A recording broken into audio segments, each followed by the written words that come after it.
This framework appears to be a weakening of the Fed's commitment to stable prices. Now, I know you believe this is transitory, but everything's transitory. Life is transitory. How long does inflation have to run above your target before the Fed decides maybe it's not so transitory? Well, first of all, the test that we've articulated, I think, clearly has been met now. You're absolutely right. Inflation has run well above 2% for long enough that if you look back a few years, inflation averages 2%. So I think we can say that is taken. It was not the case going into this episode. It had been many years since we had inflation at 2%. So I think the word transitory has different meanings to different people. To many, it carries a sense of short-lived. We tend to use it to mean that it won't leave a permanent mark in the form of higher inflation. I think it's probably a good time to retire that word and try to explain more clearly what we mean. Policymakers, including you, have maintained it is a question of reopening bottlenecks that were expected to be short-lived. Your successor at the Fed, Jerome Powell, just this week, as he was seated next to you, in fact, said that the word transitory is no longer an apt description for what is going on. Can this really be dismissed as a shock that will soon pass? I wouldn't. I'm ready to retire the word transitory. I can agree that hasn't been an apt description of what we're dealing with. On June 5th, 2020, right here in this weekly SD Bullion Market Update channel, we showed and backlinked for you in a video entitled The Bailout Blueprint for the 2020s, a document, a white paper, that was delivered during the August 2019 Jackson Hole Central Banker Symposium, where BlackRock delivered a plan of action written by many former central bankers entitled Going Direct. A 16-page report. We'll again backlink in the show notes here so you can go reread it.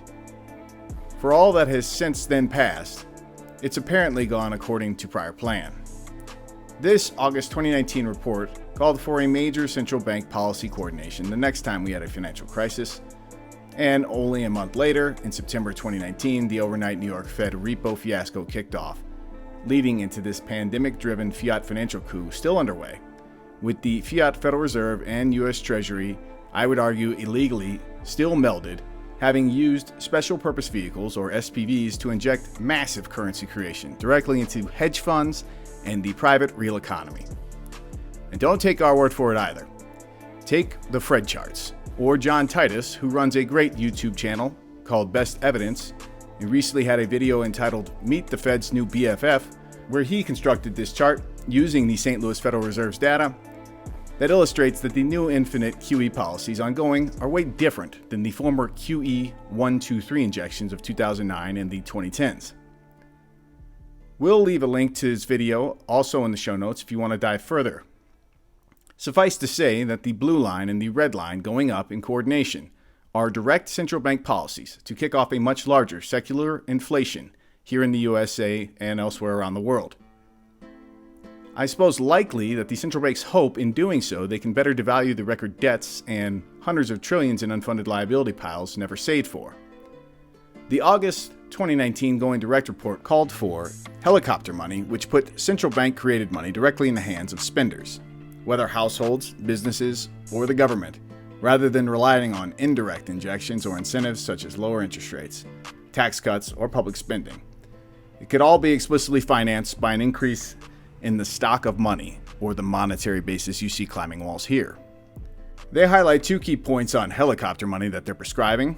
First, the fiscal expansion it represents needs to coincide with a boost in the stock of money. Again, those walls you see climbing here in the red, blue, and black. This ensures that increases in interest rates are limited and that there's no crowding out of private investment. Second, it boosts the stock of money, or the supply of fiat currency. This has to be permanent. Otherwise, the fiat currency might not be spent if the increase is expected to be reversed in the future. If these conditions are met and helicopter fiat currency is delivered in sufficient size, it will drive up inflation. In the long run, the growth of fiat currency supply drives inflation. Are we not fully clear now on what they're doing long term? This debt here is only a mere fraction of what the US government nominally increasingly owes in the coming decades unfolding. And add up all the unsaved for federal entitlement programs like Medicare, Medicaid, Social Security, pensions, etc. This all adds up to an unpayable sum in real value terms of approximately $200 trillion in net present values. So perhaps we invent a time machine, or instead we face the brutal facts that the fiat Federal Reserve has set out to make massive secular inflation permanent policy, regardless of what deflationary downturns cometh our way.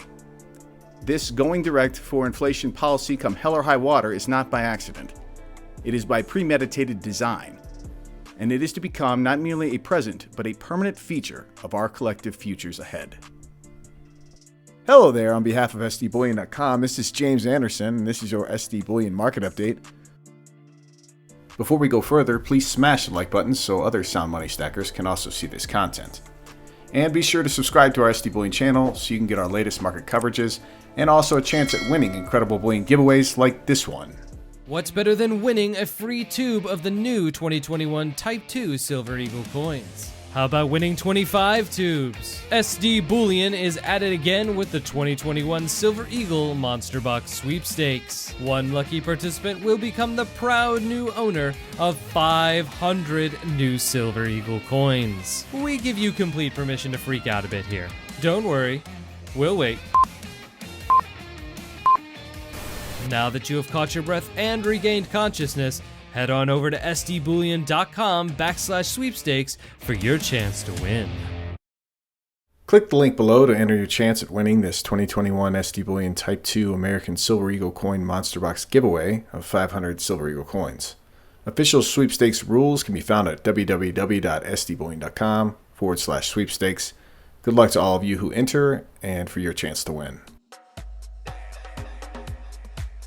Another week of silver and gold spot price losses, as we are now reaching key technical support levels at the bottom ranges of recent support. The gold-silver ratio briefly this week passed 80, and the technical short-term price bears are out calling for both monetary metals spot prices to fall further this month to close the year 2021. We've seen multiple credible calls for gold possibly dipping further into the lower 1700s and possibly into the high 1600s before a major rally commences. On the other side, bearish calls for high teen spot prices in silver are being made, and considering how almost daily algorithmic spot price sell-offs have been typically at the open of the New York COMEX market, it would not shock me if we saw this, especially over the thinly traded holiday seasons. But then again, if we do see this, you can also get ready to see massive buying on the wholesale and retail physical bullion markets, not merely here in the USA, but elsewhere in the increasing bullion buying world like India, which we reported last week. Bullion product premiums will likely gap out to defend inventory levels and sustain businesses that supply the physical precious metals. And come what may, if this does occur, adding to one's position is the appropriate response. For the full fiat currency era, gold, it still looks like, will eventually make a new stair-stepping, much higher price climb by gapping up walls as it has done in the past. I make a similar suggestion with silver, though it will be more volatile, that we take the long view, having $30 an ounce and then eventually $50 an ounce in our long-term targets. As for the stock market, while I have suggested the fiat Federal Reserve sees propping up the stock market as a national security issue for median boomers who did not save enough for their retirements and often own stocks, I also suggest that this is now the exact opposite of an asymmetric bet. The risk to the downside appears way larger than further performance to the upside. And to be fair to the stock market bulls out there, this is a logarithmic chart of the last 100 years of time in the S&P 500, and there are three distinct time points where the stock market got this out of whack to the upside: 1929, the year 2000, and now post-pandemic 2020 bailout era. If you don't think a recession could come about in the next few years, good luck realizing those profits you may currently have on paper. With passive invested trading mechanics now dominating the US stock market, sell-offs like in early 2020, they tend to fall as fast or faster than the 1929 crash. If we measure the stock market by gold instead, we see that recent highs have been hit, but my long-term target on here is for a rollover slip sliding down and past the 2011 low of below 3/4 an ounce of gold to buy the S&P 500, which is nominally around 4,500 at the moment. So you can probably do the math of what that means for the potential gold value escalations to come. Again, the target I have is conservative. With silver, the situation is even more ridiculous. This is the Dow Jones Industrial Average versus silver over the last 100 years. Now, it's not an apples to apples comparison, because if you know anything about the Dow Jones Industrial Average, you know that they kick out underperforming companies, and many which become bankrupt, all the time. But it now takes over 1,500 ounces of silver to buy one share of the Dow.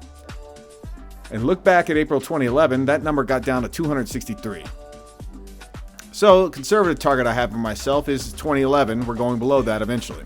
Of course, in late January 1980, there was a brief moment in time when a tube of 20 ounces of silver was equivalent in nominal fiat dollar values to the then Dow. The Dow is just below 35,000 right now, so you can do the math on where they may meet again. I'm merely suggesting that we take the long view here.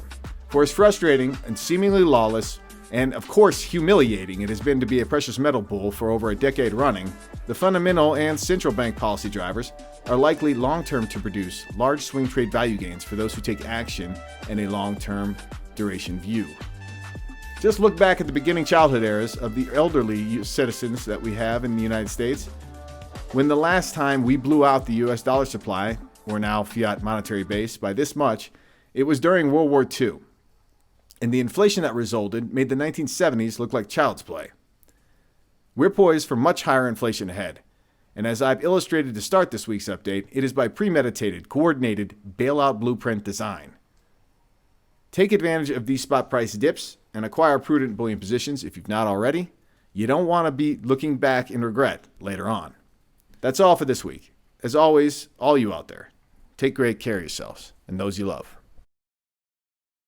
If you enjoyed this content, be sure to give our video a thumbs up. To keep getting bullion-related news and industry insights, be sure to subscribe to our channel. Finally, hit that alert button so you know when we publish fresh content.